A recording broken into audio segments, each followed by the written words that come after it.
Hi guys, welcome back to my channel. இன்றைக்கி ஒரு egg gravy recipe பார்த்துடலாம் வாங்க. அதுக்காக ஒரு 4 ஸ்பூன் எண்ணெய் வந்துட்டு ஊற்றிருக்கேன். நல்லா காஞ்சதுக்கப்புறமா கொஞ்சமாக கடுகு உளுந்த பருப்பு ஆட் பண்ணிக்கலாம். நீங்கள் இஞ்சி பூண்டில் வந்து ஸ்பைசஸ் போடல அப்படின்னா ஒரு பட்டை, ஒரு கிராம்பு, கொஞ்சமாக சோம்பு ஆட் பண்ணிக்கலாம்.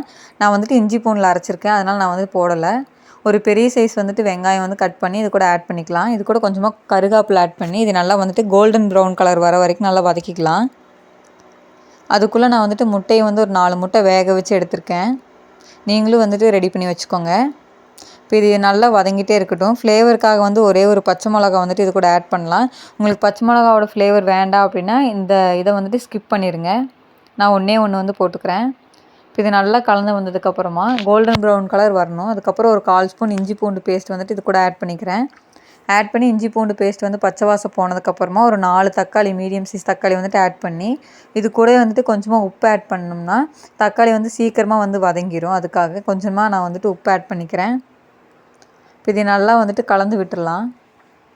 ஒரு அரைவாசி வெந்ததுக்கப்புறமா நம்ம வந்து மசாலா ஆட் பண்ண போகிறோம். இப்போ பார்த்திங்கன்னா அரைவாசி வந்து வெந்துருச்சு. ஒரு 1/4 ஸ்பூன் மஞ்சத்தூள், 1 ஸ்பூன் மிளகாய்த்தூள், ஒரு அரை ஸ்பூன் வந்துட்டு சிக்கன் மசாலா ஆட் பண்ணுறேன். நீங்கள் கறி மசாலா, கரம் மசாலா எது வேணால் ஆட் பண்ணிக்கலாம். இது நல்லா வந்துட்டு எண்ணெய் பிரிஞ்சு வர வரைக்கும் கொஞ்சம் மசாலா வதக்கி விட்டுட்டு அதுக்கப்புறமா நம்ம வந்து கொஞ்சமாக தண்ணி ஆட் பண்ண போகிறோம்.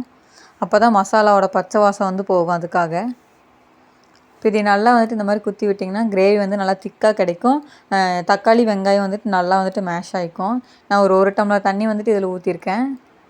மசாலாவோட பச்சை வாசம் போகணும்.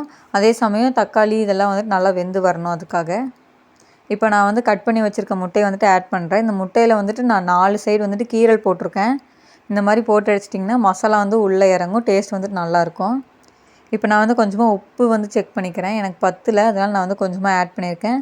நீங்களும் செக் பண்ணிக்கோங்க. இப்போ ஒரு 2 நிமிஷம் கலக்கி விட்டுட்டு இது கூட வந்து நம்ம பெப்பர் கொஞ்சம் ஆட் பண்ணி மறுபடியும் ஒரு 2 நிமிஷம் விட்டுடலாம். கொஞ்சமாக வந்துட்டு இது கூட கொத்தமல்லி தழை வந்து போட்டுக்கோங்க. உங்கள்கிட்ட இருந்தால் போடுங்க, இல்லைன்னா விட்டுருங்க. நான் கொஞ்சமாக வந்து போட்டுக்கிறேன்.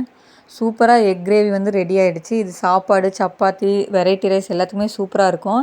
ட்ரை பண்ணி பார்த்துட்டு எப்படி வந்துச்சுன்னு கமெண்ட்ஸில் சொல்லுங்கள். சப்ஸ்கிரைப் பண்ணாதவங்க சப்ஸ்கிரைப் பண்ணிக்கோங்க. பாய்.